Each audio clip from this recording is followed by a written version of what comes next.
If you like this video, why not subscribe? Hey everybody, welcome back to the weekly recap Q&A. That's a video where I sit in my car and answer questions and talk about stuff that's happening. I'm in my car because it's kind of a portable studio and I don't have studio space, so here I am.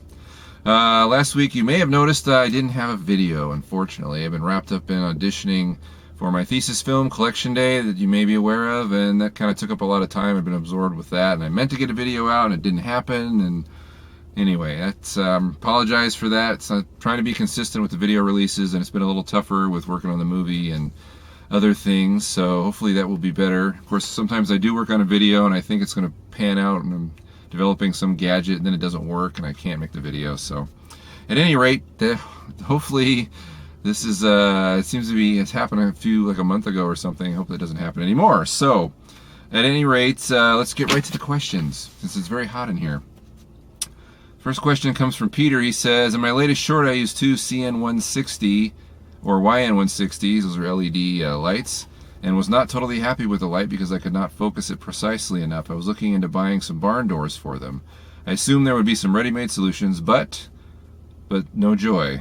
So here's the question: besides cutting metal sheets, what DIY alternatives are there? Do you know of any frugal alternatives? I've considered using Cinefoil, but something more permanent appeals to me. So Peter is talking about barn doors, which allow you to shape the light. They're the things that attach to the side of your light that swing in and out. They're called barn doors. They allow you to shape the light, not so much focus the light. If you're looking to focus the light, you're going to need some kind of lens on your light, or like a Fresnel light, which is one of those round. They have the lenses like a lighthouse that are circular, have concentric circles in them, allow you to focus the light. An Airy kit has them, but not so with LED lights. So barn doors won't help you focus, but they will help you shape. He mentions using Cinefoil, which I will leave a link to below. It's not that expensive, but it's like kind of like black aluminum foil. Allows you to wrap around your light and you can shape it that way, but it tends to be temporary. However, it's good to have Cinefoil. You should always have some kind of Cinefoil, i.e. black wrap, that will allow you to shape your light. But as far as DIY barn doors, it's something I've tried in the past to put on my work lights, and it just probably because it was so complicated with the metal and everything, because that's the route I was going to try and end up not trying it because it was kind of complicated and it involved cutting metal, which can be kind of dangerous. I didn't do it, so maybe that's something I'll look into, some kind of plastic alternative that might work better.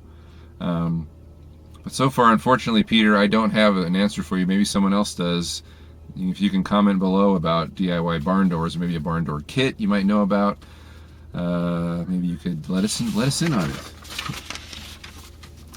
All right, next question we have from Maximilian Coughlin. He asks, I own a Sony HVR A1, which came with an ECM and V1 shotgun mic. Now the mic itself is very good, but I was curious as to whether it would work on the DIY boom pole I'm in the process of constructing.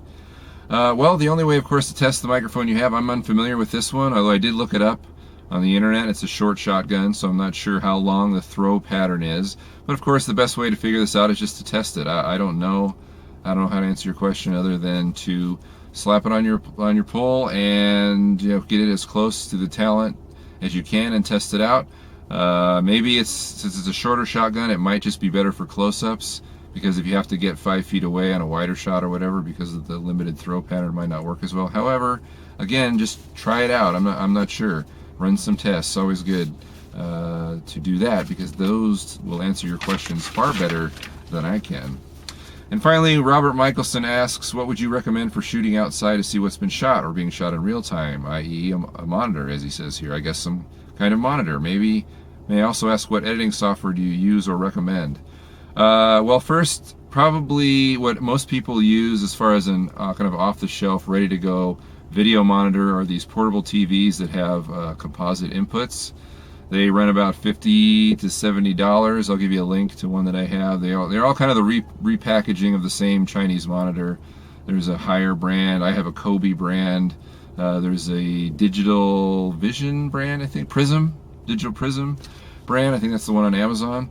Then you just take the composite output from your camera and go right into the monitor. Of course, most cameras are HD these days, and this is an SD monitor, so you're not going to be able to see full HD resolution. However, if you're just framing your shot and using it for composition, it's fine.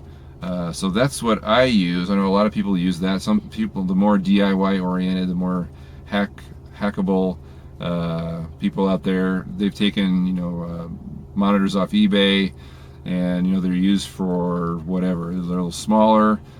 These monitors tend to be 7 to 9 inches. You can also get them from DVD players, like the in-car DVD players that have 2 monitors. Those will work also. But some people are using like little monitors used for rear view cameras on cars, but then you have to provide your own power source, where if you just buy one of these monitors, like I said, for around $50, ideally, they come with a power source. They have a battery, internal battery that you have to charge, but you can also use an external battery. I've done this before. I've posted a video about it using the 12-volt batteries you can buy on eBay for like $20. I'll leave a link to that video also. So as far as editing software goes, I use Sony Vegas Pro version 12 right now, or any incarnation of that. I recommend Sony Movie Studio, Sony Movie Studio Platinum. They all increase in price, and Sony Vegas Pro is the most expensive, unfortunately, but it's got the most features. So that's what I like.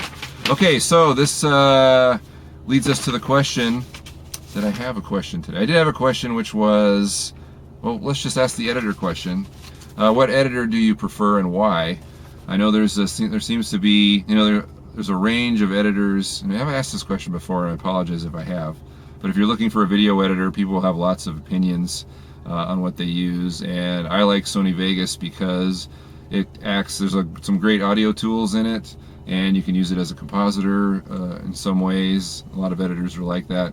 But that's the one I like. So there might be others, that other people prefer. You could just leave a comment below. So which editor do you use and why?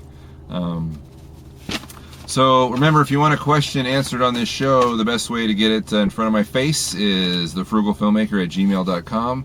And don't forget, you can also go to the blog, thefrugalfilmmaker.com, for kind of the hub of all my information.